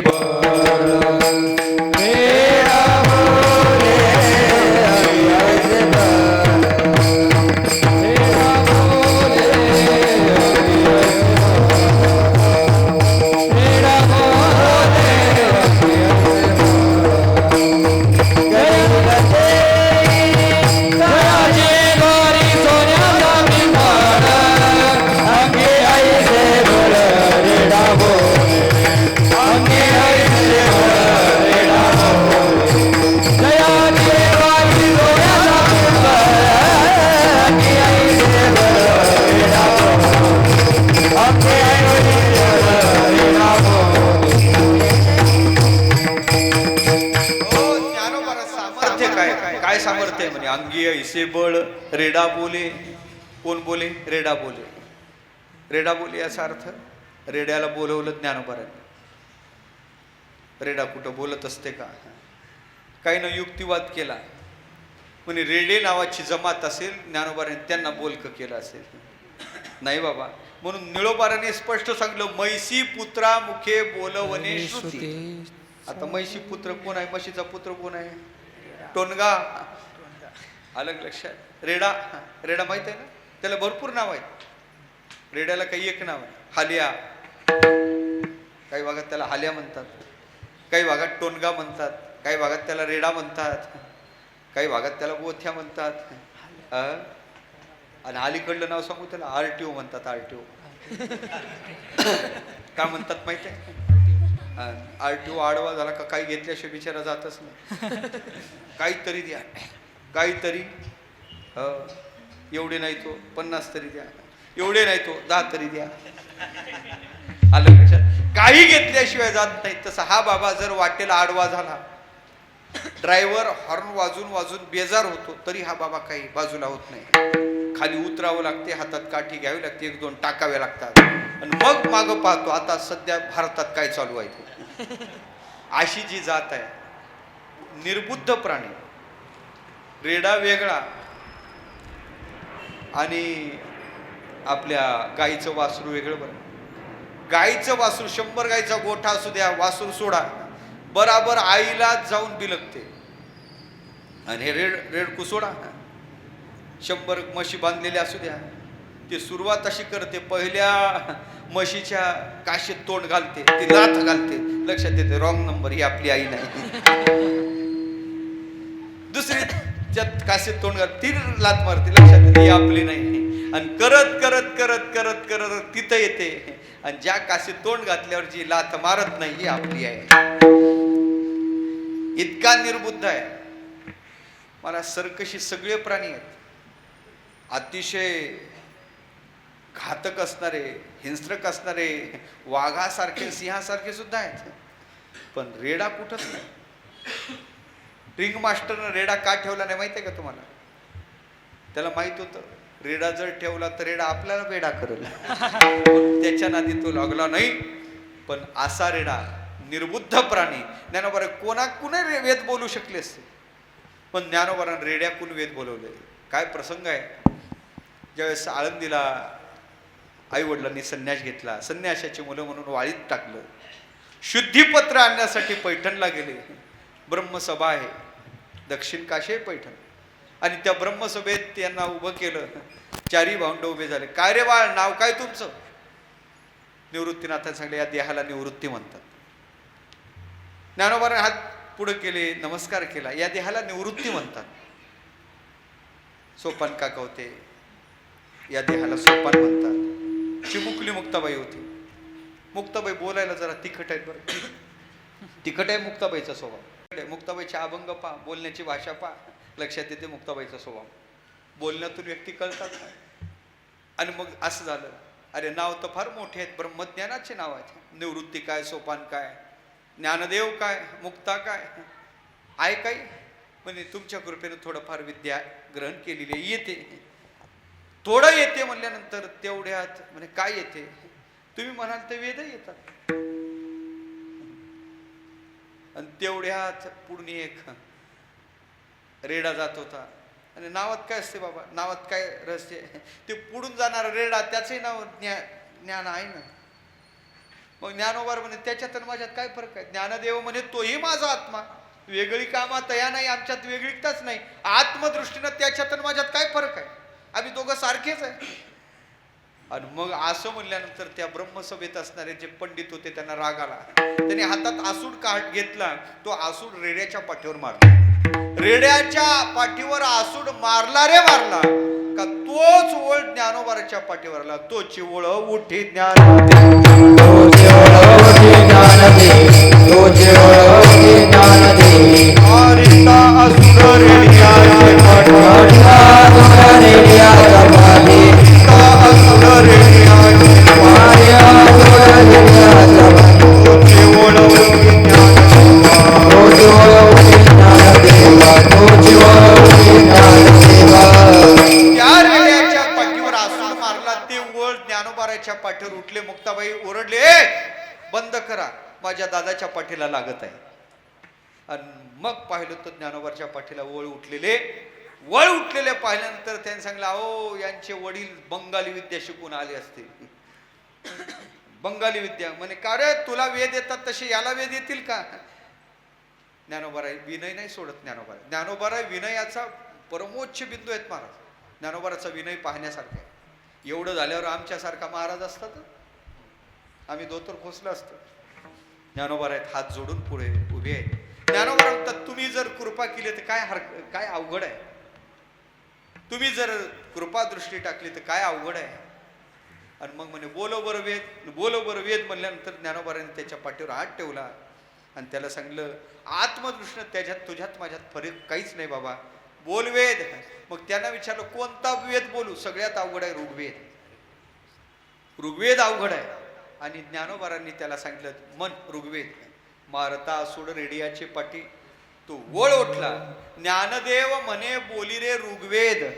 ओंकार मूळ शब्द प्रणवाचा आणि त्या रेड्याच्या मुखातून वेद बाहेर आले. मला रेडा वेद बोलला, रेड्याच्या मुखातून वेदाची संहिता बाहेर पडली. मला वाटते हे सामर्थ्य ज्ञानोबारात आहे. अंगी ऐसे बळ रेडा बोले. हा रेडा कोण होता त्याचा इतिहास आहे. तो रेडा मलय नावाचा गंधर्व होता. एकदा सरोवरात स्नान करत होता, स्त्रिया होत्या, विहार चालू होता आणि मग एका नारदजी तिथून जातात. नारदांनी सांगितलं बाळा ही जलदेवता आहे, त्या जलदेवतेचा अपमान आहे, इथं मर्यादेनं वागलं पाहिजे, पंचतत्वाचा अपमान आपल्याकडून होता कामा नये. तो उन्मत्त झालेला, ऐकलं नाही. शेवटी नारदांनी त्याला शाप दिला, तुला 3 जन्म घ्यावे लागतील. घोडा रेडा 3 जन्म, घोडा रेडा धेडा 3 तुला जन्म घ्यावे लागतील. नारदांनी शाप दिला. कामानं उन्मत्त झालेला त्याला सुरुवातीला लक्षात आलं नाही, पण ऋषीचा शाप लागला. वाईट वाटला, हात जोडले, ऋषी माझ्याकडून चूक झाली, मला माफ करा, तुम्ही दयाग्रांत करण्याची आहात, मला माफ करा, चूक झाली, पुन्हा अशी कृती घडणार नाही. आणि मग त्यांनी त्याला सांगितलं, शाप तर दिला, शाप वापस घेत नाही, पण तुला एक सांगतो, 3 जन्मात 3 महापुरुष तुझा उद्धार करतील. 3 महापुरुषाकडून तुझा उद्धार होईल. तोच मलय नावाचा गंधर्व पुढं घोड्याच्या जन्माला आला. जोगाईला जयपाल नावाचा राजा होता, त्याला ब्रह्मज्ञानाची इच्छा झाली. त्याने आपल्या राज्यातले सगळे साधू बोलावले, त्यांना ब्रह्मज्ञान विचारलं. ते एकाही साधूनं राजाला ब्रह्मज्ञान सांगितलं नाही. कारण असं आहे, ब्रह्मज्ञान अधिकार झाल्याशिवाय सांगू नये. न सांगावे वर्म जगी असो द्यावा ब्रह्म. ब्रह्मज्ञान अनधिकार्याला सांगू नये, त्याचा उपयोग तो अनाचार सैराचारासाठी करेल, पण अनधिकार्याला ब्रह्मज्ञान सांगू नये, त्याचा अधिकार संपाद. राजाचा अधिकार नव्हता, ऋषीनं सांगितलं नाही ते ब्रह्मज्ञान त्या साधूंनी.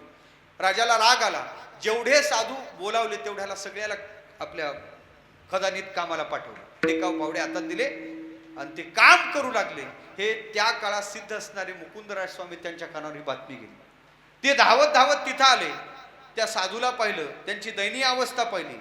राजानेही यांची स्थिती केली. म्हणल्यानंतर ते मुकुंदराज स्वामी तिथं आले आणि त्या मुकुंदराज स्वामीनं आपल्या सामर्थ्याने टिकाव फावड्याला कामं सांगितली. टिकाव फावडे खदू लागले, टिकाव खदू लागले, ते टोपले भरू लागले आणि ते आपोआप तिकडे जाऊ लागले. टिकाव फावडे काम करू लागले, साधूला मुक्त केलं, साधू बसले निवांत आणि टिकाव फावडे आपले कामं करू लागले. हा वृत्तांत राजाच्या कानावर गेला. राजा धावत आला, मुकुंदराजाचं दर्शन घेतलं, पाया पडले. त्यांनी सांगलं, मूर्खा, साधूला त्रास दिला, तू उन्मत्त झाला. म्हणे महाराज मी यांना ब्रह्मज्ञान विचारलं, हे ब्रह्मज्ञान सांगत नाहीत. म्हणे ब्रह्मज्ञान त्यांना येत नाही असं नाही, पण तुझा अधिकार ब्रह्मज्ञानाचा नाही. तुला ब्रह्मज्ञान पाहिजे, मी सांगतो तुला ब्रह्मज्ञान. हात जोडले आणि हात जोडल्यानंतर केलं असं, म्हणे जा घोडा घेऊन ये. तो शापित मलय नावाचा गंधर्व इथं घोड्याच्या जन्माला आलेला होता. तोच घोडा म्हणून पुढा आला आणि पुढा आल्यानंतर मुकुंदराज स्वामीनं त्या जयपाल राजाला 5 छड्या मारल्या. 5 छड्या मारून त्याचा ग्रंथीभेद केला, त्याचा संशयछेद केला. आता त्याचा अधिकार झाला. आता सांगितलं घोड्यावर बस, रिकाबात पाय दे आणि घोड्यावर बस. तेव्हापासून एक मन रूढ झाली, रिकाब में पाव और ब्रह्म बताव. ही मन तेव्हापासून रूढ झाली. त्याने त्या रिकाबात पाय ठेवला आणि त्या घोड्यावर तो बसला. त्याला ब्रह्मज्ञान झालं. ब्रह्म अनुभूती आली आणि त्या अनुभूती आल्यानंतर त्या मुकुंद राजाने तो घोडा आपल्या सोबत ठेवला. आजही मुकुंद राजाच्या परंपरेत जो घोडा आहे ते त्याच घोड्याचा वारस अंबेजोगाईला पाहायचं झालं तर. मला सांगायचं काय, त्या घोड्याचा उद्धार मुकुंदराज स्वामीनं केला. त्याच्यानंतर त्याचाच दुसरा जन्म रेड्याचा झाला आणि त्या रेड्याचा उद्धार भगवान ज्ञानोबारांनी केला. विठ्ठल.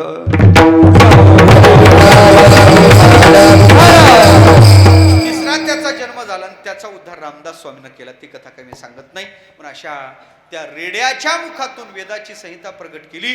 अंगी ऐसे बळ रेडा बोली. असे ज्ञानोबा काय करणार नाही, फक्त शुद्ध भावानं त्यांना शरण जा. अभंगाचं दुसरं करील ते काय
त्या धरणे कर्याला म्हणतात, अरे ते ज्ञानोबारा काय करणार नाही, करील ते काय नोहे महाराज, परीपा हे बीज शुद्धांगी.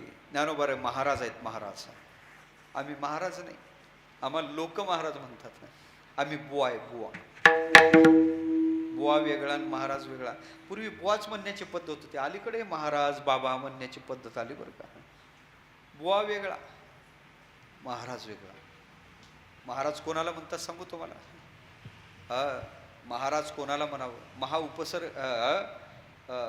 त्याला राज शब्द आहे, त्याला महा उपसर्ग लागून महाराज शब्द बनतो. कोण आहेत महाराज? कोणी महाराज नाही. तो हा महाराज ज्ञानेश्वर माऊली, ज्ञानोबाराला महाराज शब्द आहे, अन्य ठिकाणी नाही. कुठं कुठं देवाला महाराज शब्द वापरले. नामदेव महाराजच्या वाङ्मयात देवाला पंढरपूरचा महाराज आलेला आहे. पंढरपूरला तो महाराज आहे असं त्याचं चिंतन केलेलं आहे.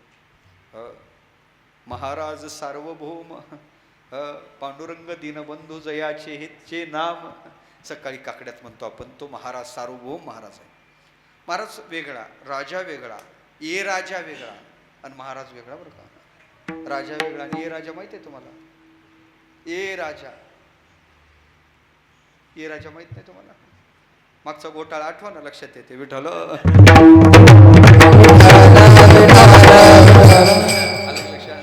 ये राजा वेगळा, राजा वेगळा आणि महाराज मांडलिक.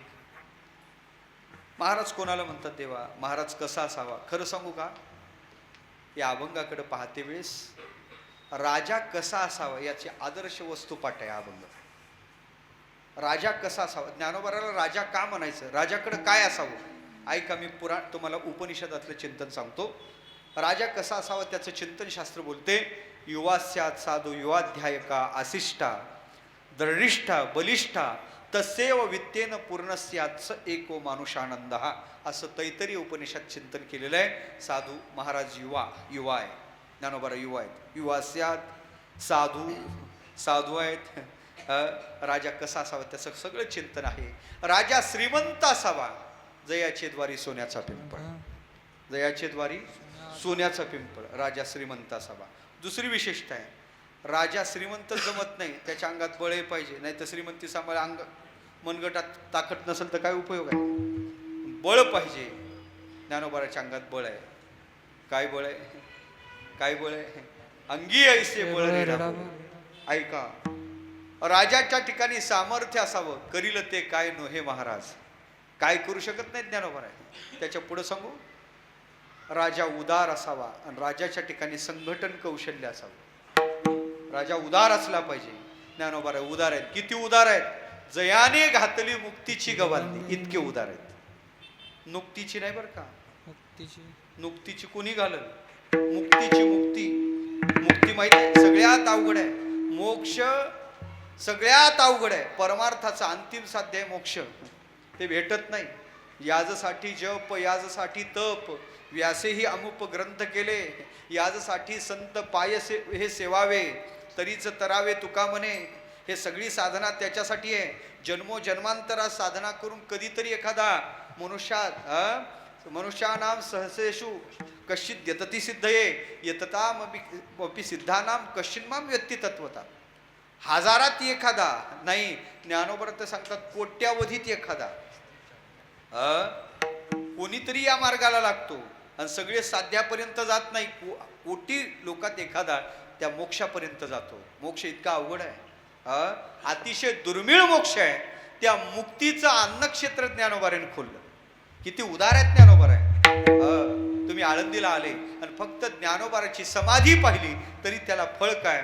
आमच्या नामदेव महाराजचं समाधीत प्रमाण आहे, मोक्ष मुक्ती रिद्धी सिद्धी पाहता समाधी ज्ञानदेव. ज्ञानोबाराची समाधी जरी पाहिली तरी मोक्ष मुक्ती रिद्धी सिद्धी हे चारही फळं त्याला प्राप्त होतात. असं सामर्थ्य ज्यांच्यात आहे. पण ज्यानं मुक्तीचं अन्नक्षेत्र खोललं, राजा उदार असावा.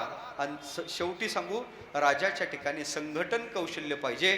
चांगल्या लोकांची संघटना राजाला करायला जमली पाहिजे, तर त्याच्या राज्यात यश येते. ज्ञानोबारांनी किती संघटन केलं. मिळविली मांदी कोणाची? वैष्णवाची. तयाने घातली मुक्तीची गवांदी मिळविली मांदी वैष्णवाची सगळे वैष्णव एकत्र केले. मला तर असं वाटते या ज्ञान तेजाची शोभा वाढवण्यासाठी 12व्या शतकात प्रत्येक जातीत एक एक साधू जन्माला आला. प्रत्येक जातीत आणि सगळे साधू अन्याचं वर्णन करत नाहीत पण सगळेजण ज्ञानोबाराचं वर्णन करतात. का? याचं कारण आहे या ज्ञानोबाराच्या ठिकाणी ते सामर्थ्य आहे. त्या भगव्या पताकी खाली सगळ्या साधूला एकत्र करून या भागवत धर्माची पताक तिन्ही लोकांपर्यंत ज्यांनी फडकवली ते ज्ञानोबा आहेत. विठ्ठल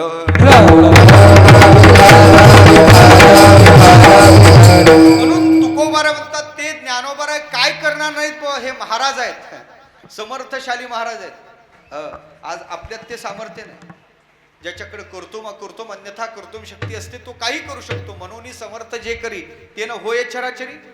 तुकोबार म्हणतात समर्थाच्या मनाला आलं तर काही होते. तुका म्हणे आले समर्थाचे मना तरी होय राहणार अंक त्याचा. ज्ञानोबा समर्थ आहे, समर्थ भक्त ज्ञानदेव आहेत. म्हणून अशा ज्ञानोबा काय करील ते काय नो हे महाराज फक्त एकच आहे परिपाही बीज शुद्धांगी. आपल्याकडं शुद्ध बीज पाहिजे. शुद्ध बीज पाहिजे म्हणजे आपली ज्ञानोबावर शुद्ध श्रद्धा पाहिजे, शुद्ध भाव पाहिजे. बीज शब्दाचा अर्थ इथं भाव आहे. ज्ञानोबाराच्या ठिकाणी शुद्ध भाव ठेवा. ज्ञानोबारावर ज्यांनी ज्यांनी भाव ठेवला देवा त्याला काहीच कमी पडलं नाही, काहीच कमी पडलं नाही. खरं सांगू का आता आळंदीत फार सुविधा झाल्या. तो फार सुविधा. पूर्वी हे नव्हतं. पूर्वी साधकाला खायलाही भेटायचं नाही, मधुकरी भेटायची नाही. ना फार हाल होते. आमच्या वेळेस आम्ही काही अनुभवलं पण आमच्या आधीच्यांनी फार अनुभवलं. पण खरं सांगू मधुकरी भेटायची नाही पण आनंद कधीच कमी व्हायचा नाही. का नाही? याचं कारण आहे ज्ञानोबा त्याला सांभाळतात. आळंदीत त्याला उपाशी कधीच साधकाला राहू देत नाहीत. ज्ञानोबा नाही राहू देत. तुम्ही जरा परीक्षा पाहून पहा, परीक्षा पहा. मी तुम्हाला परीक्षा पहा म्हणून सांगतो. आमच्या जीवनातले प्रसंग सांगतो. कधी कधी उशिरा बाहेरून 1 वाजता 1:30 वाजता आळंदीत आल्यानंतर मधुकरी संपलेली, काहीच नाही. आता काय? भूक लागलेली पोटाला. आता बस पाणी प्यायचं झोपायचं. पण तितक्या रात्री कोणीतरी येते आणि काहीतरी देऊन जाते. आजही ही अनुभूती आहे सगळ्यांची, आजही आहे. हे नाही आळंदी सारखं क्षेत्र नाही, ज्ञानोबारासारखे साधू नाही. म्हणून तर माऊली म्हणायचं आईला बाळाचं सगळं कळते देवा, याला काय गरज आहे हे आईला. म्हणून माऊली तिला म्हणायचं आई वेगळी माऊली वेगळी. ज्ञानोबा आई तर आहेत पण त्याच्या पुढं माऊली आहेत. आपलं हित कशात आहे ते देतात, याला काय लागणार आहे ते देतात. हे ज्ञानोबाराचं सामर्थ्य आहे. ही अनुभूती घेऊन पहा. तुम्ही आळंदीत येऊन पहा कधीतरी. आणि असा परीक्षा पाहायची झाली तर तशी साधक बनून परीक्षा पहा निश्चित. कारण साधकाचा मायबाप, साधकाचे ते मायबाप आहेत. हे आमच्या जीवनातली मी परीक्षा सांगतो. असे ज्ञानोबा कोणीतरी दार ठोकते, अहो आमच्याकडे उरले हे खाता का? हे ज्ञानोबा उपाशी नाही ठेवून. म्हणून ते ज्ञानोबा काय करणार आहे करील ते काय नो हे महाराज फक्त शुद्ध भाव ठेवा. ज्ञानोबारा शुद्ध प्रेम ज्ञानोबाराच्या विषयी ठेवा. सगळं ज्ञानोबारा देतात. म्हणून असे ज्ञानोबारा काय करणार नाही. ज्या ज्ञानोबाराने मुक्तीचं अन्नक्षेत्रच खोललं आणि सगळ्या वैष्णवाला एकत्र केलं. अभंगाचं 3रं जयाने घातली मुक्तीची गवाने. जयाने घातली मुक्तीची गवाने. Bye.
आपल्याकडे संपलं. फक्त धावतं सांगतो, ज्यांनी मुक्तीची गवंडी घातली. गवंडी म्हणजे अन्नक्षेत्र. कशाचं? मुक्तीचं. इतकं सोपं नाही. ज्ञानोबाराने ज्ञानेश्वरीच्या माध्यमात, हरिपाठाच्या माध्यमात मुक्तीचं अन्नक्षेत्रच आहे. पुनिया पुनिया हरिपाठाचं चिंतन केलं तरी मुक्ती, अमृतानुभवाचं चिंतन केलं तरी मुक्ती. याच्या बाबतीत या ज्ञानेश्वरीच्या माध्यमात, ज्ञानेश्वरीसारखा ग्रंथ नाही देवा. ज्ञानेश्वरी म्हणजे ज्ञानोबराची वाङ्मय तनू आहे. काय नाही ज्ञानेश्वरी, कोणता विषय नाही. साहित्य आणि शांती रेखा दिसे बोलते. साहित्य आहे, शांती आहे, विज्ञान आहे, खगोल आहे, भूगोल आहे, काय नाही ज्ञानेश्वरी. ज्याला जे पाहिजे ते आहे त्याच्यात. अध्यात्म तर ओतप्रोत भरलेलं आहे. मोक्षदान करण्यासाठी स्वतंत्र असं शास्त्र आहे. मोक्षदानी स्वतंत्र असं हे शास्त्र आहे. काय नाही. कितीतरी प्रयोग आहेत, कितीतरी विषय ज्ञानेश्वरीत आहेत. या ज्ञानेश्वरीच्या माध्यमात ज्ञानोबाराने हे मुक्तीचं अन्नक्षेत्र खोललं आणि सगळ्या वैष्णवाला एकत्र केलं. ऐका, कधी कधी माणसं प्रभावानं जवळ येतात पण स्वभावानं दूर जातात. होते का असं? कधी कधी प्रभावानं जवळ आलेले असतात पण स्वभाव विचित्र असतो, दूर जातात लोक पुन्हा. ज्ञानोबाराची विशेषता अशी आहे, ज्ञानोबाराचा प्रभावही तेवढाच आहे, स्वभावही तसाच आहे. काय स्वभाव आहे? कृपाळू उदार माझा ज्ञानेश्वर हा स्वभाव आहे. ज्ञानोबाराचा प्रभाव कोणावर सांगू तुम्हाला? ज्ञानोबाराचा प्रभाव जीवावर आहे विशेष नाही, ज्ञानोबाराच्या समकालीन संतावर आहे. ज्ञानोबाराचा प्रभाव ज्ञानोबाराच्या आधी अवताराला आलेल्याही संतावर आहे. कारण समाधीच्या प्रसंगात सगळे संत आलेले आहेत. ज्ञानोबाराचा प्रभाव स्वर्गलोकात आहे, कारण तिन्ही लोकापर्यंत ज्ञानोबाराची कीर्ती आहे. आणि समाधीच्या प्रसंगात तिन्ही लोकातले लोक आले, पाताळातला शेष आलेला आहे, स्वर्गलोकातलेले आहेत. तिन्ही लोकापर्यंत ज्ञानोबाराचा प्रभाव आहे. उभारीला ध्वज तिही लोकावर, ऐसी चराचरी कीर्ती, तिन्ही लोकापर्यंत प्रभाव आहे ज्ञानोबाराचा. ऐका ऐका, ज्ञानोबाराचा प्रभाव देवावर आहे, देवावर. देव ज्ञानोबाराचं वर्णन करतो. देव म्हणती रुक्मिणी हा एकच योगी देखला नाही, जो ज्ञान संजीवनी जाणत रे लोक्याचा. देवानी केलेलं वर्णन आहे. धन्य धन्य धरा तळी, जो याते दृष्टी निहाळी, तो वाहत येईल टाळी वैकुंठ. हे देवानी केलेलं वर्णन आहे. ज्ञानोबाराय समाधीला बसते वेळेस देवाच्या डोळ्यात अश्रू यावेत, तो देवाच्या डोळ्यात अश्रू यावेत. हा प्रभाव नाही तर काय? ज्ञानोबाराचा प्रभाव तिन्ही लोकांपर्यंत आहे. ज्ञानोबाराचा प्रभाव योग्यावर आहे, ज्ञानोबाराचा प्रभाव तपस्व्यावर आहे, सगळ्यावर आहे. तो स्वतंत्र चिंतनाचा विषय होईल. अशा ज्ञानोबारांच्या प्रभावामुळं सगळे एकत्र आले आणि स्वभावामुळे ज्ञानोबारांनी त्यांना एकत्र करून हा भक्ती संप्रदाय आज भागवत धर्म वाढवला. मग ज्ञानदेवे रचिला पाया, ज्ञानोबारांनी हा पाया भागवत धर्माचा घातला आणि याला नाव रूपाला आणलं. हे ज्ञानोबाराचं कार्य आहे. म्हणून मिळविली मानदी वैष्णवाची. कार्य करायचं झालं तर एकट्यानं जमत नाही. कार्यासाठी संघटना असली पाहिजे आणि ती संघटना चांगली याची पाहिजे. फक्त खोड एवढीच आहे, वाईट एकत्र आल्याशिवाय राहत नाही, चांगली एकत्र कधीच येत नाही. ते लवकर गोळा होतात एकत्र, पण चांगली येत नाही, चांगली एकत्र येत नाही. ज्ञानोबाराच्या स्वभावानं एकत्र केलं. मिळविली मानदी वैष्णवाची. असे ज्ञानोबार आहे. फक्त समाधान चित्ताने बाबा तू तिथं राहायला पाहिजे होतं. काय कमी आहे? तू का म्हणे तेथे सुखा काय येऊ नये, राहे समाधानी चित्ताची आहे. त्या ज्ञानोबाराकडे सुखाला काय कमतरता आहे? समाधान चित्तानं राहा. मी तुम्हाला एक प्रयोग सांगतो. आळंदीत या दिवसात येतात तुम्ही कधीतरी निवांत, पावसाळ्याच्या दिवसात या.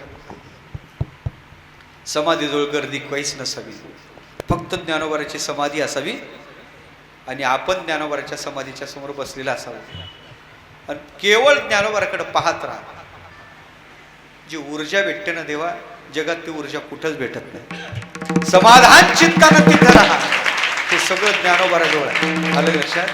म्हणून अलौकिक सामर्थ्य, जगताचा मिडबिंदू आहे. पृथ्वी सर्क्युलर मोशनमध्ये फिरते, गोलाकार गती, आणि तिचा मिड पॉइंट जर कोणता असेल तर ते ज्ञानोबाची समाधी आहे. एखादी वस्तू गोलाकार गतीत फिरते वेळेस तिची शक्ती तिच्या अक्षाच्या ठिकाणी असते. आपण शिकलेली सगळी मंडळी सुशिक्षित आहे. सर्क्युलर मोशन आठवा, ते गेल्यानंतर अक्षाच्या तिच्या मध्यबिंदूच्या मिड पॉईंटच्या ठिकाणी असते. तसं हे सगळं जग फिरते, पण या जगताचा मिड पॉईंट आहे ज्ञानोबाची समाधी. मी बोलत नाही, काही दिवसांनी संशोधन करतोय, नासाच्या संशोधनात बाहेर आलं. काही गोष्टी बाहेर पडतोय आणि माझ्याकडे ते कात्रण मी ठेवलेलं आहे. समाधानी का, त्या समाधानाची जी काही कारणं सांगितली त्यावेळेस हे एक कारण ज्ञानोबाची समाधी दाखवली. विश्व चैतन्याची अनुभूती, विश्व चैतन्याचे विज्ञान, असे 2 पुस्तक आहेत. एका वैज्ञानिकाने लिहिलेले, शुक्ला नावाचे वैज्ञानिक आहेत, शुक्ला नावाचे, अवश्य वाचा, मार्केटमध्ये उपलब्ध आहे. विश्व चैतन्याची अनुभूती आणि विश्व चैतन्याचे विज्ञान, असे 2 पुस्तक आहेत त्यांनी लिहिलेले. कोण आहे ते वैज्ञानिक? ज्ञानोबाचे समाधीचं संशोधन करणार ज्यावेळेस आलेत ते वैज्ञानिक, समाधीत ज्ञानोबा आजही आहेत हे पाहण्यासाठी ज्यावेळेस ते वैज्ञानिक आले, नंतर त्यांनी सांगितलं ते विशिष्ट छिद्र पाडून ते तपासायचं. त्यावेळेस त्यांना आलेली अनुभूती त्यांनी त्यात कथन केलेली, आणि त्यांनी शेवटी लिहिलेलं आहे, असं चैतन्य, अशी ऊर्जा मी भरपूर संशोधन केले पण कुठंच सापडले नाही. हे वैज्ञानिक असे शब्द आहेत, त्या पुस्तकाच्या शेवटचे आहेत. पण फक्त समाधान चित्तानं तिथं राहा, ज्ञानोबर भाव ठेवून राहा, ते ज्ञानोबर आहे, काहीच कमी करणार नाही. पण तुका म्हणे तेथे सुखा काय येऊ नये, तर आहे समाधानी चित्ताच्या, अशी भावना करतो. आपल्यावर ज्ञानोबाची कृपा व्हावी, ज्ञानोबाच्या विषयी श्रद्धा वृद्धिंगत आपल्या चित्तात व्हावी, असा भाव ठेवतो. झाली सेवा देवाच्या चरणी, भगवान ज्ञानोबाच्या चरणी समर्पण करतो. वाणीला विराम देतो. मोठ्या प्रेमानं टाळी वाजू सगळेजण त्याच संतांचं भजन करू. ज्ञानेश्वर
माऊली ज्ञानेश्वर महाराज की जय, जगद्गुरु तुकाराम महाराज की जय, सद्गुरु जोग महाराज की जय, बोल रे भाई सब संतन की जय.